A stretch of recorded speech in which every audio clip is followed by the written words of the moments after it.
I want to talk about champions. I want to talk about a very, very special champion that is the reason of my guidance to Islam. My grandfather was from an area which is called Zgharta in Lebanon. And subhanallah, part of the custom and tradition in Lebanon, they used to teach the children from a young age. They would want them to learn a certain trade. So his parents were who are Maronite Christians, the most strictest Christians in Lebanon. They've decided to send him to a tailor that sews clothing, but he was a Muslim. And this tailor, tabarakallah, he had the character of a Muslim. At that time, my grandfather was only 12 years old. And he was observing, as youngsters usually observe. And this man, every time someone would come, he'd speak about Islam.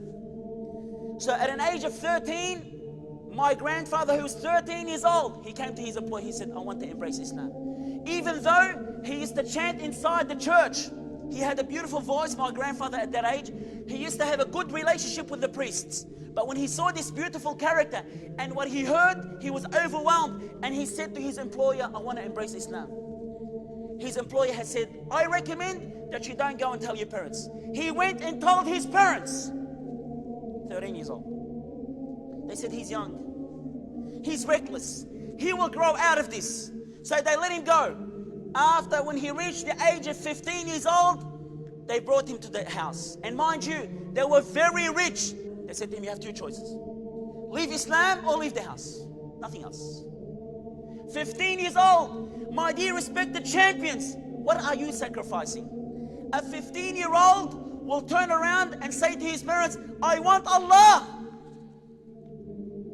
He knew what Allahu Akbar means.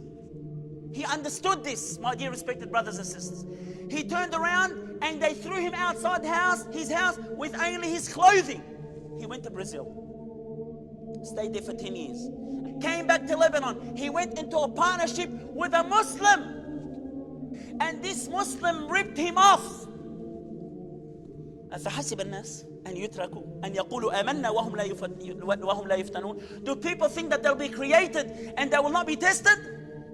You think you're going to be left alone? Of course you're going to be tested. This is life. Life is a trial. So he was tested. Everything that he saved over a 10-year period, this Muslim person ripped him off. His parents found out that this Muslim has ripped him off. And they said to him, listen, we've heard that you have lost everything. We're willing to compensate you. One condition, leave Islam. Very simple. Look at this champion, my dear respected brothers. He said, who told you I've lost everything? Who told you? He said, I'm a multimillionaire. They said, what are you talking about? Your friends told us that you have basically lost everything. He said, I am a Muslim. And I'm a multimillionaire. I am rich. Yes, my dear respected brothers and sisters, you want to attain this status and position, you want to attain honor, it is by being a Muslim. وَلِلَّهِ الْعِزَّةِ وَلِرَسُولِهِ وَلِلْمُؤْمِنِينَ. To Allah belongs izzah, honor, and to His Messenger and to the believers. You want izzah? Listen to the beautiful saying of Umar radiallahu anhu. He said, نحن قوم أعزنا الله بإيش؟ بالعروبة؟ بإيش؟ بالإسلام. I love the saying of Umar, and I want it to be engraved in your heart. He said, we are people that Islam has given us honor. Whoever takes honor with something else besides Islam, Allah will disgrace you. So you want to be a champion? Be a champion. Be a true Muslim. Be a servant of Allah subhanahu wa ta'ala. And he changed his name from Zablit to Muhtadi. Did it end there? No. They wanted to kill him. They had actually plots to kill him. But Allah protects those who believe. My dear respected brothers and sisters, we want to be all champions by the will of Allah subhanahu wa ta'ala. The way to attain that is to be a servant of Allah subhanahu wa ta'ala.